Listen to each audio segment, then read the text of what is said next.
Hello, and thank you everyone for joining. I hope you all are in great spirits. Really appreciate you stopping by during your lunch hour.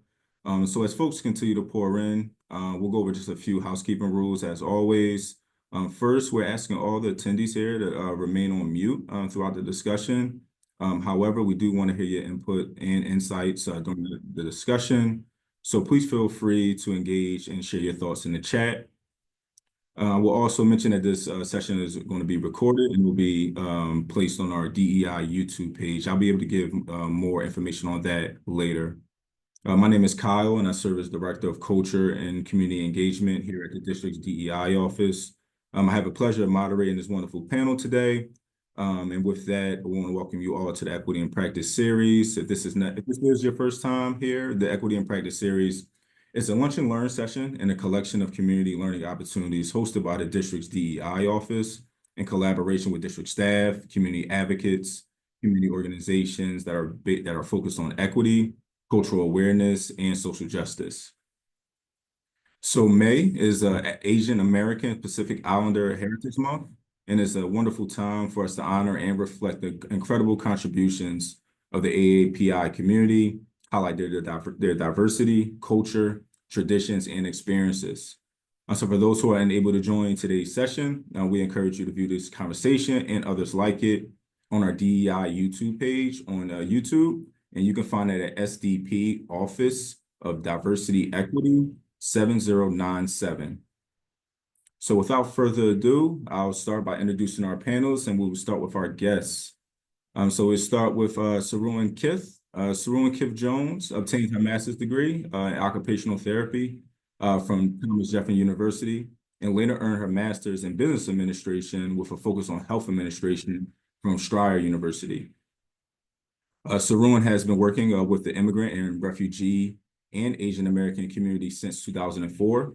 Her professional work with this community first began at Best Behavioral Healthcare, with supporting members engaged and connecting them with resources and coordination with their mental health services that they were receiving at the time. Saruan later became a resource coordinator with Pacific Rim Resource Center, which was developed by the West Medical Center to specifically support members that are mainly Asian immigrants and or refugees accessing medical and other services throughout the city. She later transitioned to community behavioral health while working at CBH. She co-founded a nonprofit in the city of Philadelphia in 2017.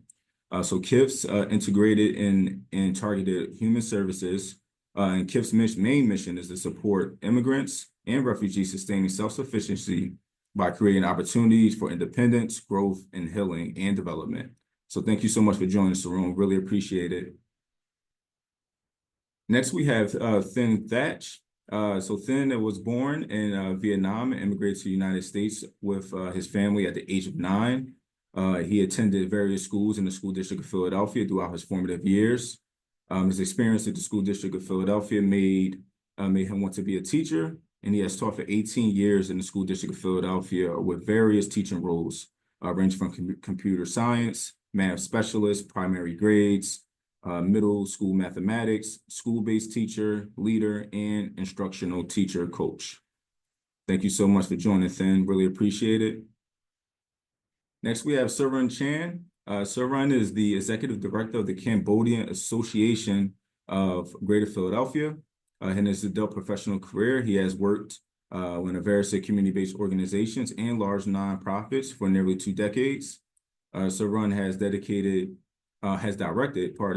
social service initiatives, cultivating community building, develop intergenerational and intercultural programs, and advocacy on various social issues and disparities, including education, health, and community development. So thank you, Ron. Really appreciate you joining us. So next we have Ryan, and Ryan is a senior equity training specialist from the School District of Philadelphia within our Office of Diversity, Equity, and Inclusion. Previously, Ryan supported international students at the University of Penn, where he also obtained his master's degree in intercultural communication.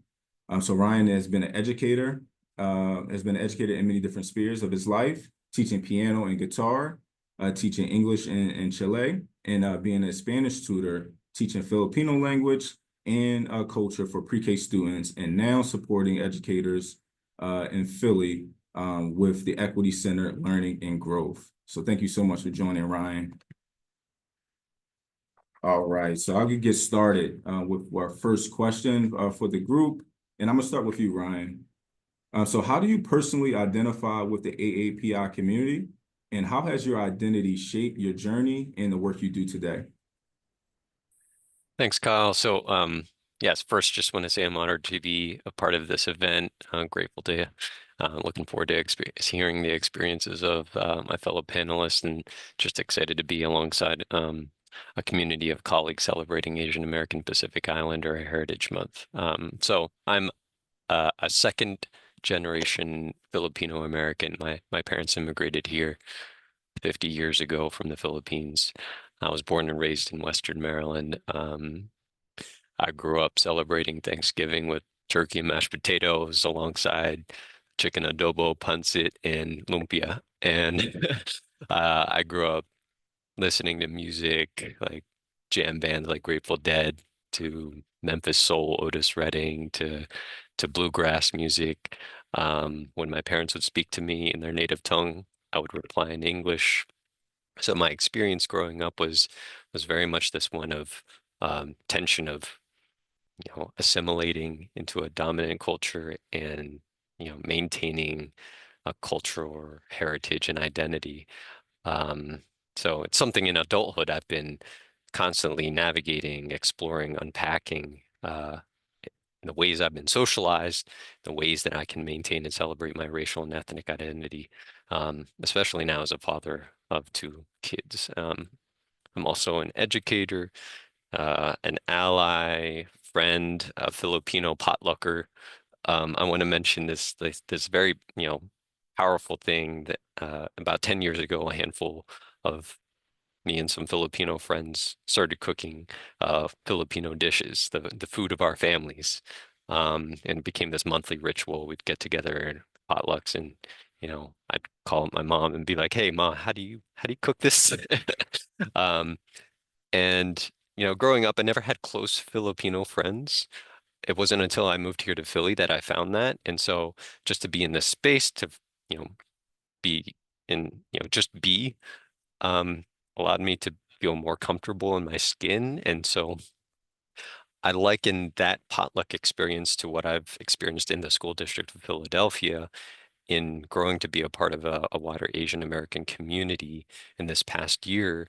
I was part of the Asian American think tank, where we had this opportunity to connect over similarities and differences, to uplift our amazingness, to unpack and challenge internalized racism and notions of inferiority, and challenge those notions.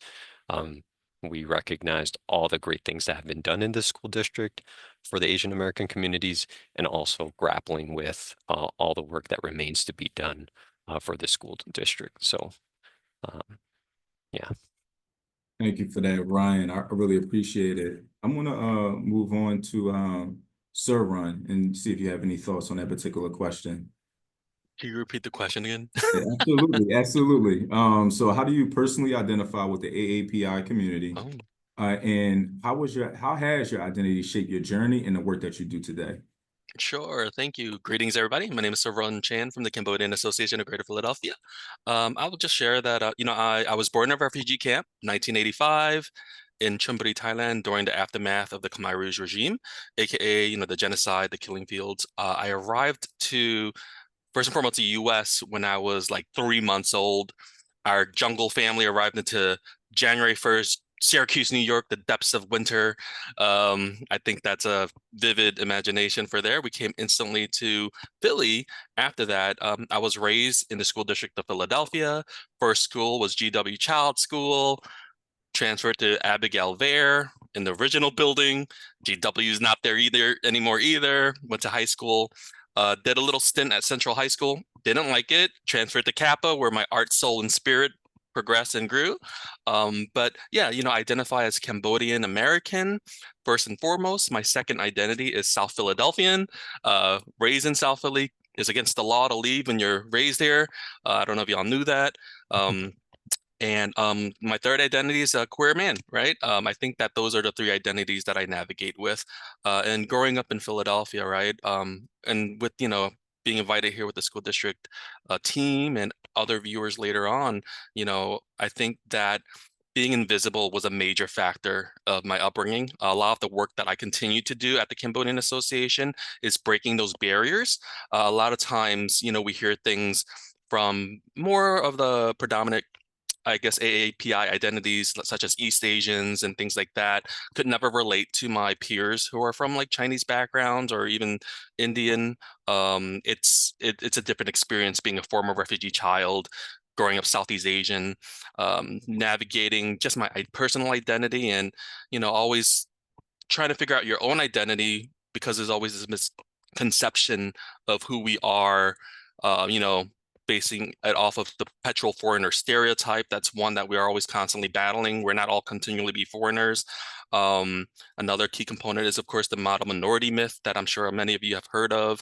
We're all not going to four-year colleges, Ivy Leagues. So we're all not making household incomes that are 6 figures or higher. Our household incomes aren't equal or more than a Caucasian family.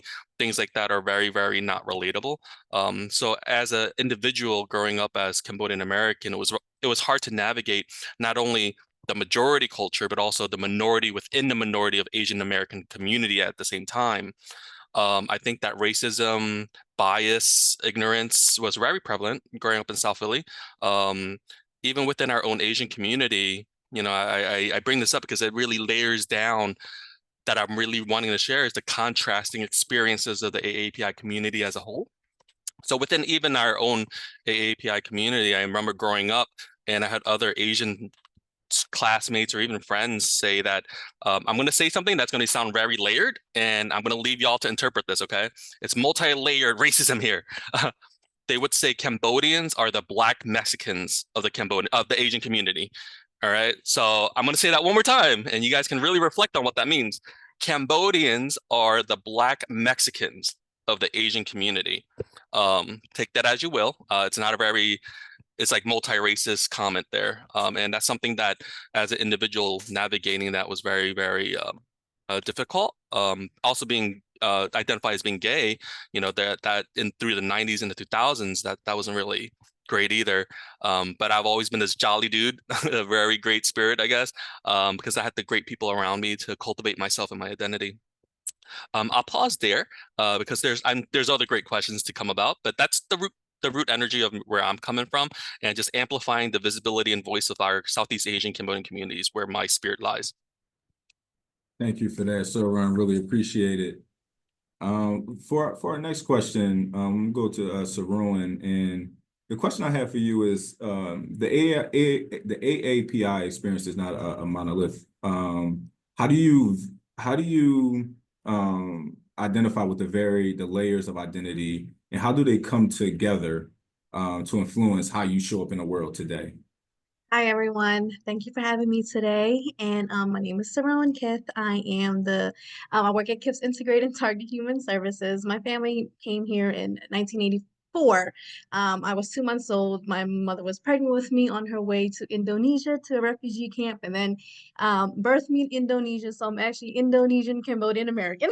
So I came here at a really young age. So that influenced a lot of who I am today, because you can say that I am Cambodian, but I'm also very American. I take it both not very lightly, because this is a layered question, right? I'm going to answer from my own perspective of how I view my identity and how it comes to show up for my community. So I can say I had a really positive experience. I think it comes from my ability to be social in the different groups that I kind of really grew up with. But when I first arrived, I was a daughter a child of an immigrant refugee. My parents didn't speak any English, didn't know anything, so my identity was taking care of them. So we were English speaking, so we made sure to pay my parents' bills at 8 years old, made sure that my parents knew where the store was.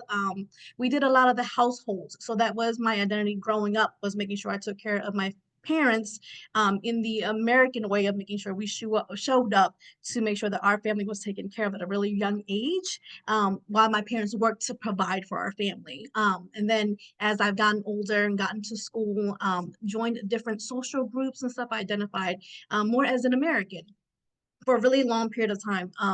Didn't lose sight of being a Cambodian, but I was able to explore more now that I'm outside of the household. And I didn't have a large group of Asian friends. My group of friends are more of Blacks and Spanish and white folks.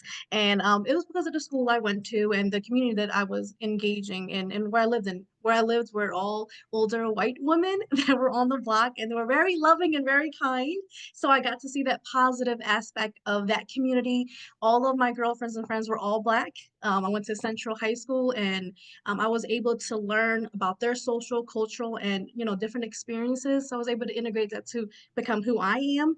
And as I became older, I became an advocate for my Cambodian community, realizing how much my family and my community still needed me. So it kind of all really meshed together into becoming who I am. So my personal, social, and cultural and professional experiences really shaped like what I believed in and what my values and attitude was and how I was going to impact my community. All of those different layers were so different throughout my whole life and really changed my identity from who I am. But using all those different positive feedbacks and how I was accepted by my peers. And again, we know that different AAPI communities all have different perspectives, right? Just because I had a more positive one, I know so many individuals who did not have a positive upbringing or different experiences within the community. So I do not take that lightly, and that's a part of my advocacy that I do today, knowing that I'm bringing their experiences and my experiences and bring it together and see how we can integrate this together to bring about a more positive experience currently. So I, how to that overlapping of my different identities really helped me sympathize with others who I currently work today with, because I'm able to bring in the light of the positive that I've gotten from other communities and being accepted by other peers and other cultural groups, and showing them that that is a possibility, that we do not have to be individualized so much here in this community. And it's not always accepted, because I can't take away what they experience, other community members, but I just want to bring light into that. So that's how I really try to show up, is just bringing all those different layers that I've had growing up and the positive experience, and knowing that there's still negative experiences out there, and shaping that into how I advocacy for my community. Thank you so much for that, Saroon. I appreciate it. I want to move on to our next question. I want to direct it to Thin, if I may. This is covering authenticity. So Thin, why is authentic representation of AAPI identities so important in areas like education, leadership roles, media, and the larger community? Oh, that's a handful question there. But I want to go back to the identity question before I answer that as well. Growing up, I'm half Vietnamese and half Cambodian, right? My dad's Cambodian, my mom's Vietnamese. My dad was born in South Vietnam, so we're considered like a different type of Cambodian. So I always struggle with my identity growing up.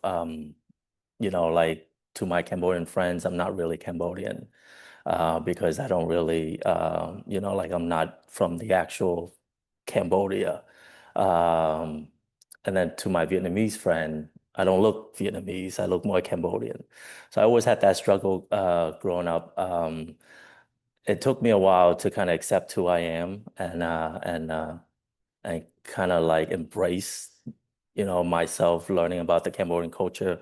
I got involved with the Cambodian Association since when I was in high school, and just being able to accept that I'm just part of two culture.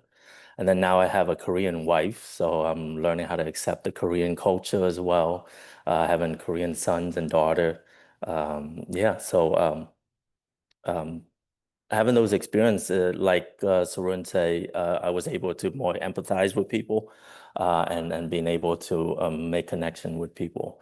In regard to like authentic representation in education, I think if AAPI individual in history are authentically represented in the curriculum, which I hope one day student will gain more like complete and nuanced understanding of the world. If you have it in the curriculum, it will help move beyond the stereotypical portrayal and acknowledge the vast diversity in our community. Education is a crucial space in dismantling all those harmful stereotypes that we grew up with and the misconception about AAPI community. Authentic representation will help counter the, like Sarun say, the model minority myth, the perpetual foreigner stereotype, and other limiting narratives.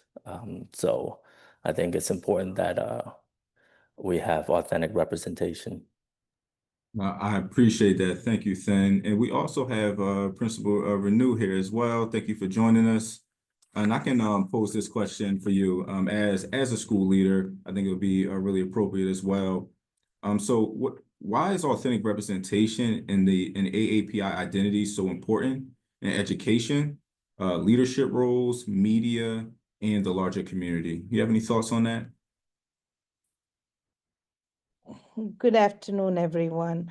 Born and brought up in India, it's for me. I came to this country as the immigrant. I'm the first generation immigrant to this country, and I came in as a teacher in School District of Philadelphia. So for me, it is home away from home, and the biggest authenticity I'm looking into is in our School District of Philadelphia, especially with the AAPI individuals, is just be ourselves and let us have that space where we are able to understand, relate, and I look forward for individuals like staff and students and other leaders in the district to look from our lens also. There is so much of different culture to take time to identify who we are, take time to see what we are and why we are here. Every one of us have a story to tell. Ryan can tell. I have so many stories I have shared with Ryan in parts of my journey as a teacher and then as a leader. One thing I always say to myself is be authentic. Just be yourself and let others understand what your authenticity is and why you are who you are. That gives a voice to our AAPI individuals. Thank you so much for that. Really appreciate those wise words. I wanna go back to you, Ryan, for this next question. So growing up, did you see leaders, teachers, or even public figures who shared your cultural background? And if so, how did it shape your sense of possibility? Thanks. Well, yeah, I grew up in a very small town in Western Maryland that was not very diverse. I was, besides me and my two older brothers, like the only Asian students in the whole building. And so, and I didn't see that representation in my teachers or in the school staff. And so, and looking at, more popular culture, looking at the movies and the TV shows I was watching, I never saw like central characters. Like, yes, I saw like support characters, like if you're looking at like the Yellow Power Ranger, or G from the Planeteers, or Jubilee, the X-Men character, or George Takei from Star Trek. Like you saw a lot of supporting characters. Like there was some representation, and so I saw that, but like there was never like a central character. Like yes, Bruce Lee, but yes, Mr. Miyagi, like who are like very cultural icons. But like I think a lot of the like Asian representation I saw was in like martial arts. That was like the thing about like Asian Americans being like stereotyped in that way in the movies, in the media. And so I think uh, there were notable Asian Americans. It's just I was not aware. I didn't have that. I wasn't afforded, to see that in school. It wasn't in curriculum. There was no Asian American history. Um, it was something that took like, in my adulthood to really notice it more. And I think in recent years there has been more Asian American representation, which has been awesome, right? And so it's not just in politics, but in these pop culture icons. Like you think of Bruno Mars, who's part Filipino, Olivia Rodrigo, Enrique Iglesias is part Filipino, um, Apple Diap from Black Eyed Peas, her, Saweetie. Like there are some like notable Filipino Americans that are like I see that and I'm like celebrating that and I love it. And just to mention yesterday, the winner of the NPR Tiny Desk concert is a Filipino artist from the Bay Area in California, Ruby Ibarra, amazing rapper, just like raps in different languages. She knows like several different languages. It's just amazing. And so to see that representation more and more is so great. But really it was like I think it was like the smaller community, like my family. We had a smaller, tight-knit Filipino American community in the small town that I grew up, is where I saw possibility. Like I was surrounded, I had a very privileged upbringing. A lot of the family members and support network I had were doctors. That was like the expectation that I would be a doctor. It didn't work out for me, but one of my brothers took care of that. But and so I saw, there was an expectation for me to go to college. There was that expectation for like education, and knowing that I think really I was kind of like pushed in that direction. But I made my own way. I didn't necessarily funnel into what was like kind of presented to me. But I found my way towards education as, working in the education industry for the past 15 years has been like, this is my jam. This is what I do. So that was really what inspired me. But yeah. Thanks a lot, Ron. I appreciate that thoughtful answer. I want to move on to the next question, and I want to direct it to Sir Ron, if I may. Sir Ron, I think you mentioned some of this earlier in the first question. But how can how can we as a community actively recognize and interrupt othering and othering behavior towards our AAPI peers within our community? Do you have any thoughts on that? Oh, lots of thoughts, but I'll share a little bit for y'all. Little blessing. Yeah, so I think that the number one thing anyone and everyone can do, usually when I go on panels, I always ask the question, what is the number one issue within the Asian American community? And the most basic, I can't curse in this, right? The most basic answer is always, oh, ELL, oh, English, oh, ESOL, right? Like all that, othering, right? I hate to say it, but like in Philadelphia, the Cambodian community, we don't have large influxes of immigrants coming from Cambodia. I would say that majority of any, and I think many, if there are school teachers here, educators who engage with Cambodian children or families, there's not many that are non-English speakers, right? They've been here, they're fourth generation at this point.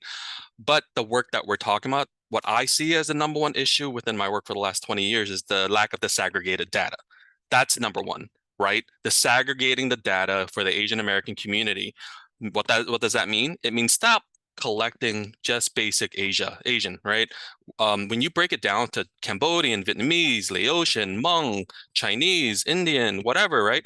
And even with other ethnic communities, even Haitian, Dominican, everyone has their own thing. Everyone is represented and their needs are though they may look the same, everyone's needs are very contrasting, right? So the collection and implementation of disaggregated data is number one, because you will see the disparities and barriers and everything in between in education, in health, in social services, in economic development, in workforce development. Not everyone is the same, you know? So when people are like, when we talk about representation, you can't represent the Asian community if you're not even breaking us down, right? Oh, you know what? Like, oh, they don't need help with that. They're good. They're going to college. Let's spend money on XYZ instead. Oh, look, we have $10,000. Let's translate this document into Cambodian when a lot of our community members are even fluent in reading Cambodian. So you just spent thousands of dollars translating documents at a very high level without the understanding that our community are refugees, chronically halted education, even in Cambodia, where they come here and instead of hiring people that speak Cambodian or Khmer, right? Instead of hiring people within the workforce, translating documents, it's great. It shows representation, but it's actually not hitting the mark. So when you get this, when you collect disaggregation of data, you can make a better, bigger, and better decisions when you invest in our community in the health field, you know, the doctors and translators and such. Now, it doesn't go across the board across the country, but in Philly, there's a large Cambodian community here. And I'm going to, before I end, I'm going to share a little bit. So it's very complex for our identity, and then shared it a little bit. Cambodians aren't just strictly Cambodians or Khmer. You know, we have ethnic Chinese people from Cambodia who may label themselves as Chinese on paper, but they're actually from Cambodia, and they actually come to our organization for services.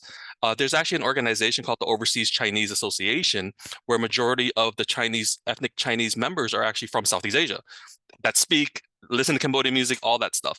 And then you have Khmer Krom. Khmer Krom are ethnic Cambodians or indigenous Cambodians from South Vietnam. Historic, you know, all French colonization, the dividing of land. They potentially could list themselves as Vietnamese, but then they're ethnically Khmer Cambodian. So even though the data shows this much is actually Cambodian, we're actually this huge population within our own city that still is invisible, right? And, you know, again, that is something that within the school district of Philadelphia, any type of field, understanding and identifying and disaggregating that data will help actually better move your resources where they actually help support. So if you were to ask me, for example, for School District of Philadelphia, where is a major need?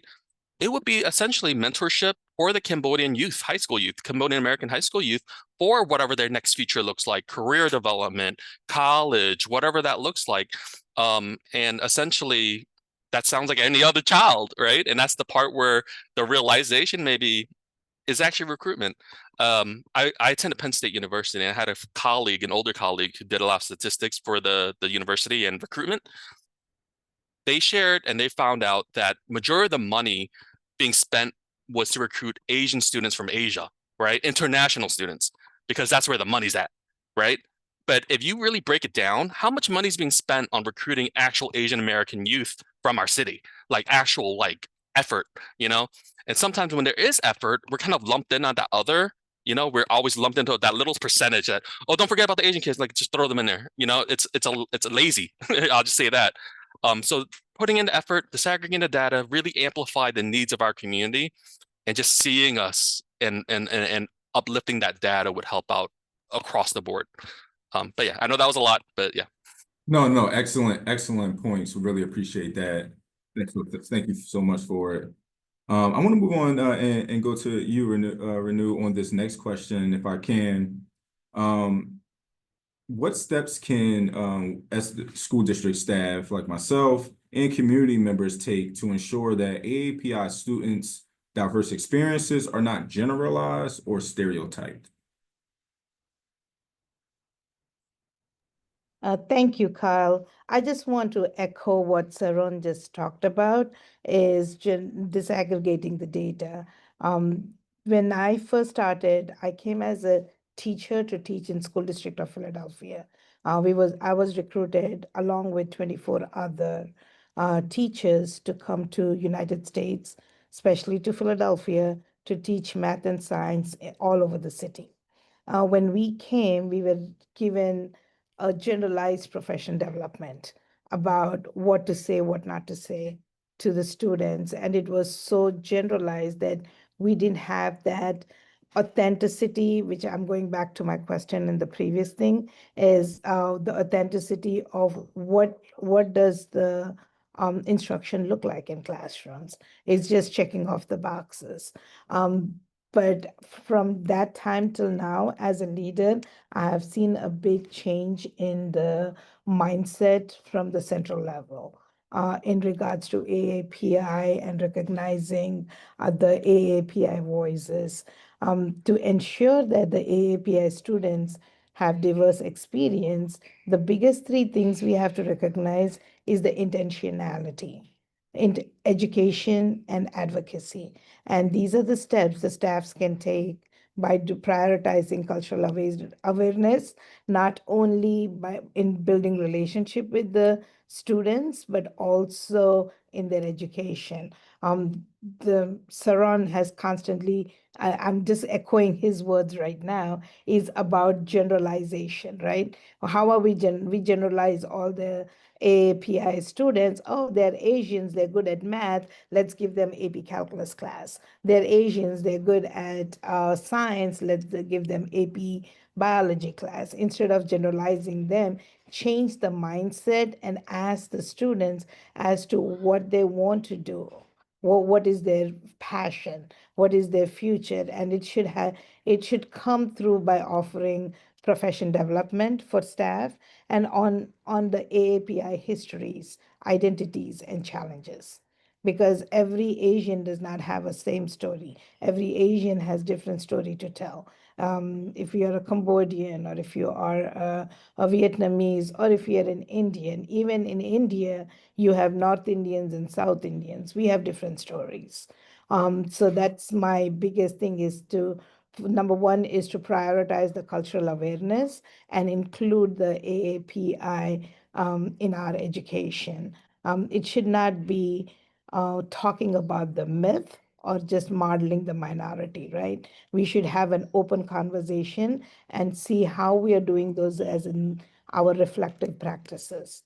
The second thing I also want to talk about is how we as leaders have a space created, the district has created a space for us to explore our own identity, which is an awesome space where I have explored, I had to think twice, is what is my identity in Philadelphia? What is my identity as a principal in Southwest region? So for me, if we want to explore or expand, we have to establish a student affinity groups where the AAPI students can share experiences and they can build community, not just in Northeast Philly, but all over Philadelphia.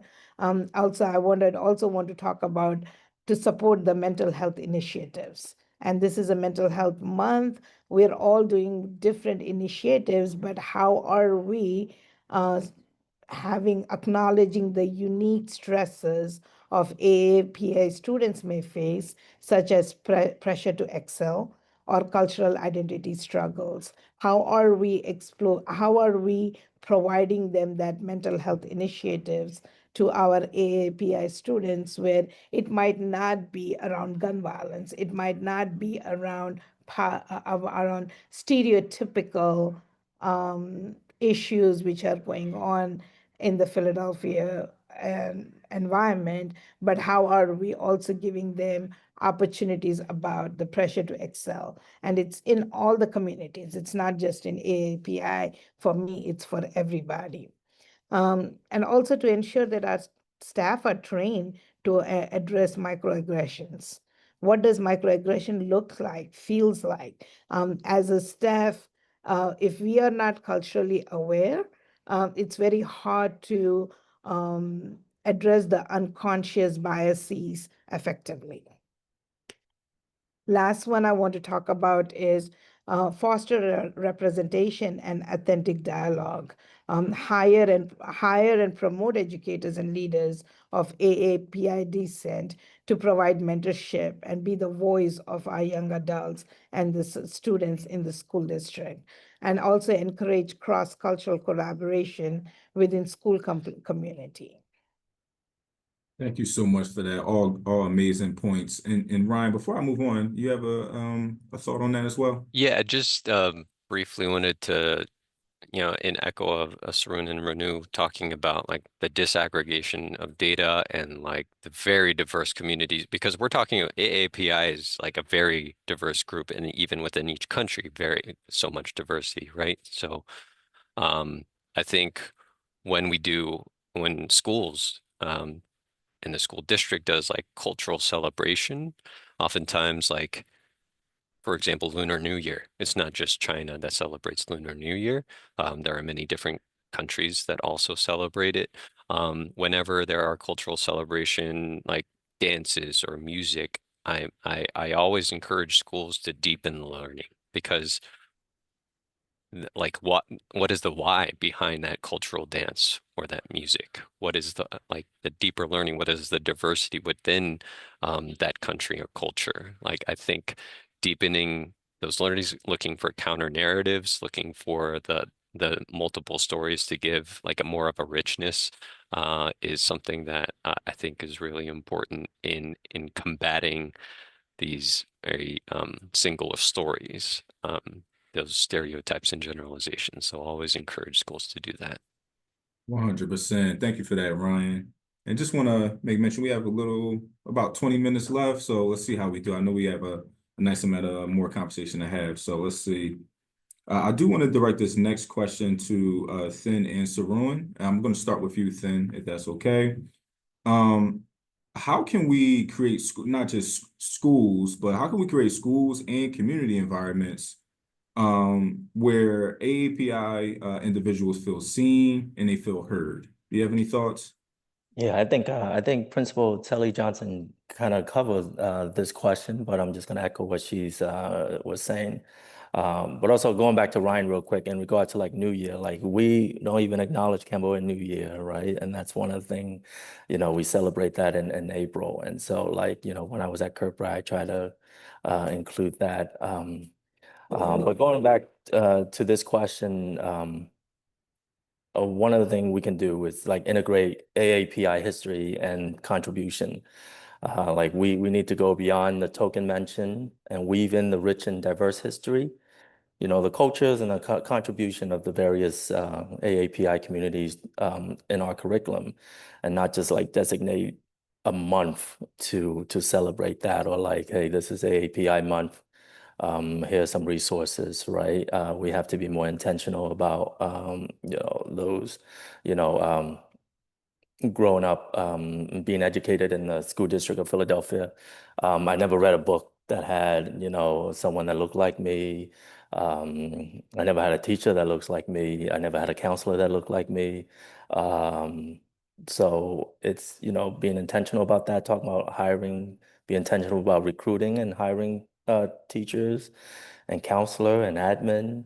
And Principal Reno also say like addressing those stereotype and bias directly, having that discussion in the school, having that open discussion, talk about that stereotypes, the microaggression, and then also providing professional development to staff on cultural competency is very important. Yeah, and so by doing that, we can help create a school and environment that are, within our communities where our AAPI individual feel more seen and heard. Thank you for that, Thin. And Sarun, I want to move on to you too, because I know you're a community advocate, so you interface with community members all the time. So just from the community perspective, how do you make sure that folks in the AAPI community are seen and heard? Yes, I'll say this. I know that it's not easy to engage a community and a group of people that you're not familiar with, don't have any history information about, and is, culturally unfamiliar. So imagine being a teacher that's never been with families and other groups of people that you have never engaged with or had the opportunity to engage with family-wise, right? So you're coming also from a blank slate of having to educate yourself or learn from others. So we don't take that lightly. And I mean, this type of engagement really requires a collaboration between the families, the community, and faculty. It just can't be on a faculty, right? I mean, growing up, I didn't see teachers and counselors like Tim said that looked like me. But I did see it in my community, right? But I had to go out and seek that the people who look like me. So making that providing a safer space and making sure you bring the resources in, right? Meeting them where they're at. And also the important thing from community wise for me is engaging the family is so important. It's not just a student that you're engaging with. These students come from a family who is very that are enmeshed with one another. I mean, that's a part of their identity. So when you're just really collaborating with the student and not taking the family and what they're enduring into consideration, it really does not work. So when you're seeing them, you have to see them as a whole.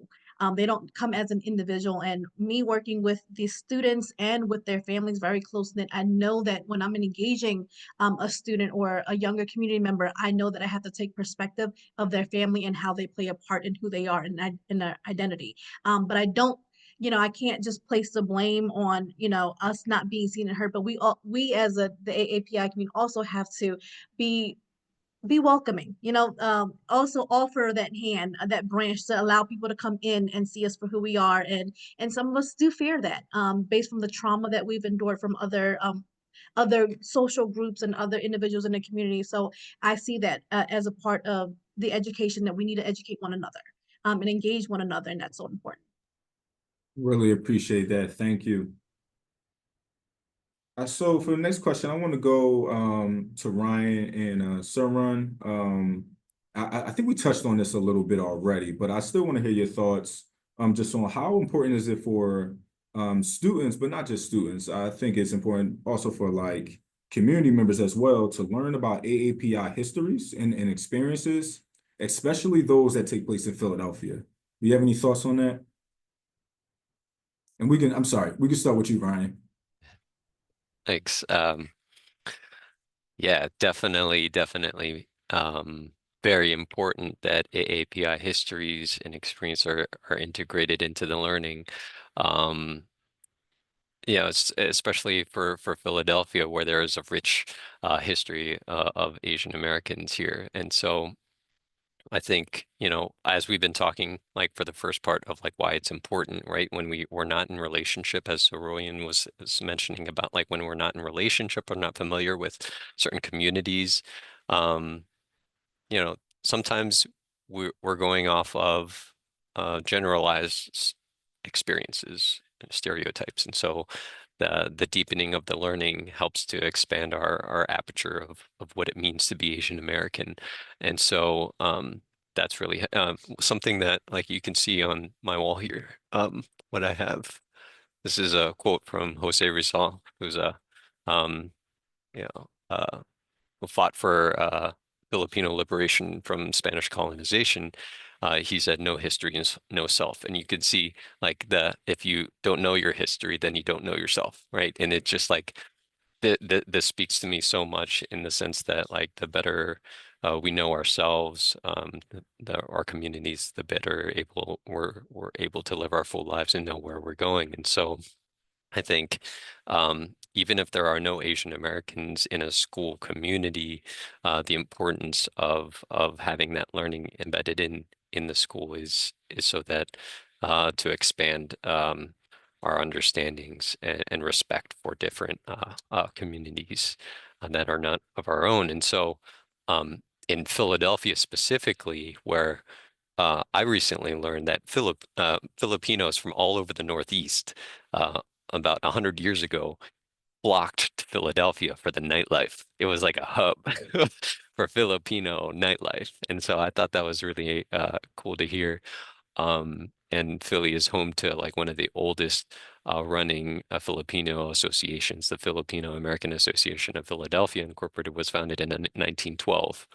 And hearing about how Japan donated 1,600 cherry blossom trees to Philadelphia, right? And learning about, like, I just heard about how, like, the history of the ship that's at the Independence Seaport Museum, the USS Olympia, was uh, the American battleship that fought during the in the Spanish uh, liberated um, the Philippines from Spain, which marked the beginning of colonization of the Philippines. And so there's just such a rich history here in Philadelphia that I think we could just draw and integrate into the curriculum here in Philadelphia. And so just, thinking about how I had to learn this well after school, into adulthood, of like digging down and like looking for this stuff because I didn't have it in school.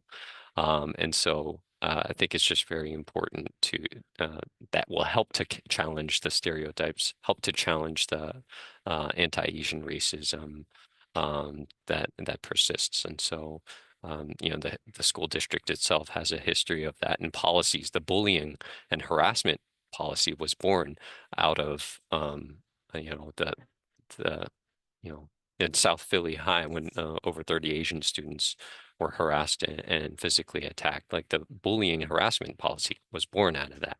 And so there's a rich history that I think a lot of people can learn from.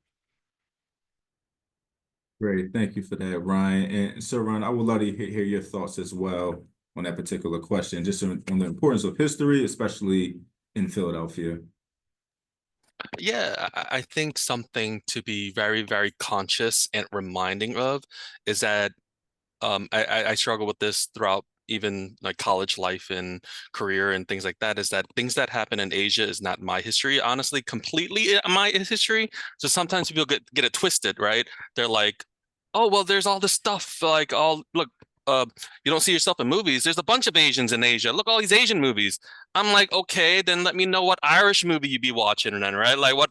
It's the American piece, the Asian American films we're talking about, Asian American actors we're talking about. Like, I don't know half the bajillion that are over there, right? I'm in America, right? We want to see representation here with our Asian Americans.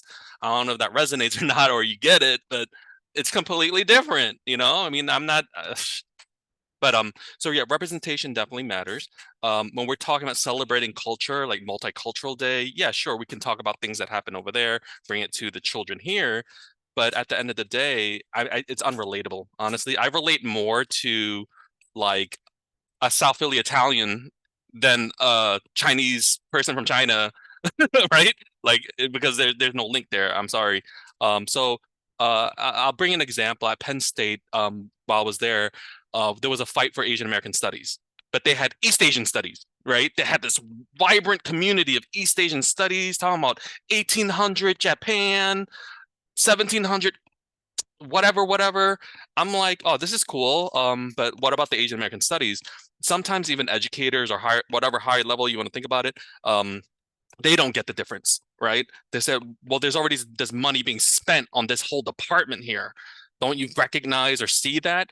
And all we got was one AAPI study, one class, that they said that, well, if you want it to be a permanent class, it has to be successful and fully attended for like six semesters total, get some signatures. And I remember we reached that number, they made a promise, and then they took it back. One class, one singular class, they took it back. That resonated with so many of us. But so I don't know where I'm going at with that. But I think that as educators, as a school district, as Philadelphia, being able to understand that it kind of falls into the perpetual foreigner stereotype, that things that are happening in Asia and pop culture and representation, that's not the same. It's not. I can't name a movie star from Ghana. I can't name a movie star from specifically another country, right? So I think that as we're speaking here today, those nuances really helps build confidence in youth, being able to see their cultural experiences here in America versus taking a lazy route of just, saying half of this planet is all y'all. Like, yeah. It's really not.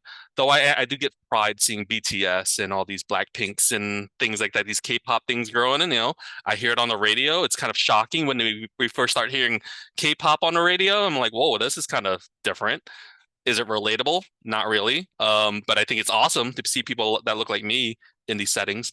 But yeah, there's just so much energy around it, that when we're talking about cultivating that sense of identity and whatnot, that nuance is very important. Asian American, separate experiences. I really appreciate that. Thank you. We have about 7 minutes. I'm aiming to get 2 more questions in if I can. So let's see how we do. For the next question, I think is very important. I want to go to you, Saruan, on this one. I think it's incredibly important. So why is it important for schools to collaborate, well, not just schools, but the district as a whole, to collaborate with local AAPI organizations or organizations led by AAPI leaders and community groups? Do you have any thoughts on that one? Yeah, it's really simple. We are the front line. We are the one that's gathering the information and supporting. We're providing direct services, right? We are going to be the individuals who are going to help teach and educate and also bring a perspective that the school district and the staff will never have. So it's so important to work together and to collaborate so that the school district can have a more inclusive and supportive learning environment. These community organizations are going to help foster that and want to help promote that cultural competency that is really lacking in the school district. And we all can agree that, it's all because of the unawareness of what's happening and what's not happening. And so I think we bring that experience that is crucial in helping the school district and other communities understand what the needs are and how the needs can be implemented. And it's just really as simple as that.